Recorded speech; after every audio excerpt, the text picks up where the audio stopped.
రోజు వాక్యము లోకాసువార్త 21వ అధ్యాయము 25వ వచనము నుండి 28వ వచనముల వరకు. యుగ సమాప్తిని గురించి యేసు ప్రభువారు ఈ విధముగా సెలవిస్తున్నారు.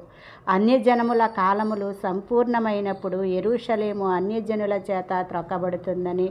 మరియు సూర్యచంద్ర నక్షత్రములలో సూచనలను, భూమి మీద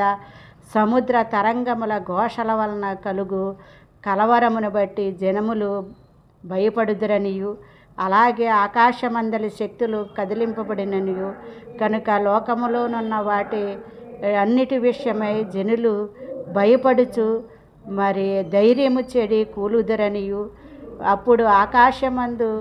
మహామహిమతోనూ మహాప్రభావముతోనూ మేఘారూఢుడై యేసు ప్రభువారు వచ్చుననియు, ఈ విషయములన్నీ జరుగుతున్నప్పుడు మీరు మీ తలలను ఎత్తుకొనుడి, ఎందుకంటే ఆయన మీ తలలను